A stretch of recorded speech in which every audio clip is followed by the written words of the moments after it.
Right, that looks right, doesn't it? Yeah, okay. Now, I I think I got onto thinking about cars because the car that you bought me, it was exactly 8 years ago, with your clicks on YouTube. That car is now 4 lots of 2 years later up for its control technique. It's to be controlled that it's allowed on the roads. It was 10 years old in the beginning, now it's 18 years old, and the 2 years that I should get when it passes, I hope so, will take it up to 20 years old. I've been looking for a new car replacement, but I find new cars to be exceptionally boring. Let's not go into that. Right, but it set me thinking to what my first car was, and I kind of remembered but couldn't understand how my first car would be a Triumph Spitfire. I should have had something before it, but I just didn't. I think I drove my mother's car. I remember buying the car. It's called a sports car, but the car out there would be so much faster in all aspects of fastness. Little two-seater red Triumph Spitfire Mark III, 1966. No, it's not 67. Mark III, so it had the chrome bumpers, little wooden dash thing in the middle, and it was an angel. It was crashed in at the back. That's why I got it cheap. £290 I paid for it. So I repaired the outside arch, isoponed it all up and prepped it and got it beautiful, and a friend sprayed it. The diff was alright. I changed the 2 leaf springs on the back. Had to change can't even remember the names of the things now. The things that from the diff out to the wheel, that was a bit bent, but down the scrapyard I found everything, changed it all. I'd love to tell you that I stripped the engine down and rebuilt it, but I didn't. But I got a Weber carb, I think, for it, but I never really got the carb to work properly, and I went back to put the old SU carb back on. I carpeted it, which sounds tacky, but it wasn't. I got this really, really top quality black and red carpet, and they carpeted it out and up the doors, and got chrome trims from another car and ground them down and screwed it up so it was all nicely finished properly. Obviously put wouldn't have been a cassette player in at the time, I don't think, radio in, and new speakers and whatever, and I T-cutted it and polished the chrome, and it was... Anyway, so that was my first car, and cruising along. I was age 17 and 18 when I owned that, and some good times. You've got a blonde in the passenger seat with her hair flapping forward and all over her face, and I've been attracted to hair, photos of girls with hair on their face like that ever since. The whole thing was a good experience. It was a funny accident. I totaled that car, but I did. Anyway, what are we going to do? Go through my cars? Okay, the next I got was a VW Combi camping van. Took that to the south of France. Eventually left it in Malta after driving down through Italy with it, but I'd run out of money and couldn't repair it in Malta, so I just left it there. Next I bought a Volvo, an old battle bus, a 144, and took that to the south of France, where I got a first really good job and I was making big money. And by the time the engineer of the boat I was working on totaled that one, I bought a brand new Ford Escort. Kept that for 14 years, something like that, 250,000 kilometres on it. It was a good car. It was a good car, very reliable, good car. No, I changed the oil on it, but that's about all. And then my fault that the totaling that one, I was rubbernecking on a autoroute because the truck was on fire at the side of the road, and I went crash up the back of a Ford Cougar. Nobody was hurt. That was the end of the car. 2 days later, I bought the grey Ford Megane. That was another 12 years I kept that, another nearly 200,000 kilometres. And then I got this one, which I don't even do the oil changes on. You know, the garage does it. They're all very professional at that. You give them money and they do it. Right. Let's go whoosh back into the middle of those cars down in the south of France. I got a job. Well, I was working on the yacht to start with. That was my job. But the boss had so many cars that there was always somebody seemingly needed to move the cars to where he was. We always say we. We had a villa in Saint-Tropez, one in Cannes, and a penthouse in Monaco, Monte Carlo. And he wanted wherever he was.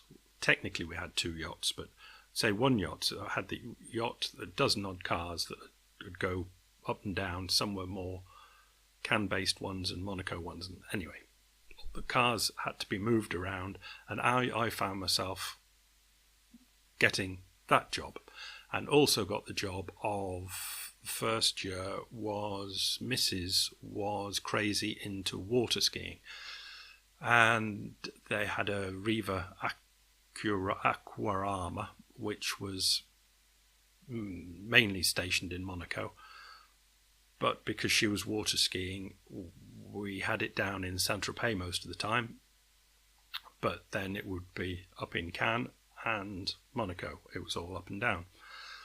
So it was my job really, first year, was taking Mrs. water skiing. Seeing the Aquarama was the water ferry going up and down if the yacht didn't want to go out to do it, and running the cars up and down the coast. All good fun. One of the cars I first met was Dino, a little Ferrari Dino. It was an old thing, but the boss loved it. He wasn't actually driving it much, which was, I don't know that he really ever drove it at all. I mean, in the first year he had a Boxer, Ferrari Boxer that he used to drive, and it was almost as though the Dino was a lucky charm.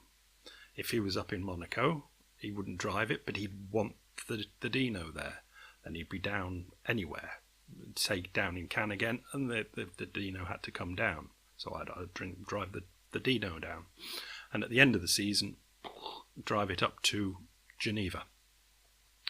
Next season, I suppose you could call it lucky. The jet was in the right place, so I got his jet up from Nice up to Switzerland to bring the first car down. The jet was a Learjet 28. It's only a little thing. Brought the first car down, which was BMW M1, which was the shopping car. And then the jet had been back and was on its way to London, so it was said, well, it could drop me off in Switzerland, and I picked up Dino and brought Dino down. And then we did the second season, third season. Well, at the end of that season, we got a Magnum, which is a big speedboat thing, which was all right. It was all right, but the Aquarama was just pure, absolute class. It's one of these wooden things, Italian, all wood, but with chrome fittings. And for when Mrs. wanted to, well, whenever Mrs. wanted to go water skiing, I would have it perfect. wasn't just chamois leathered off. It was after chamois leathering off and it was dry, I'd go over with a dry rag, and it was perfect. It was perfect. But it just was so beautiful on the water. There were one or two seas it didn't like, but mainly anything, it could stay dry, which was amazing. Had a lovely flared bow, and you'd bash into a wave and send the bow wave out, but always by the time the bow wave was, the wind had pushed the bow wave off over where you'd been, you'd already gone, and you were always stayed dry, which wasn't the same with the Magnum at all.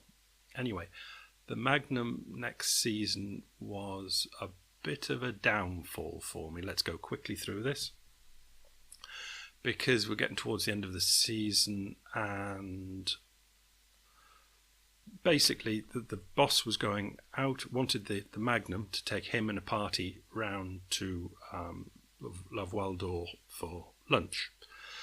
But at the time, the Aquarama was wanted in Saint-Tropez as well. So I chose to take the Aquarama to Saint-Tropez, because I was never good with people. I was always better with the non-speaking machines.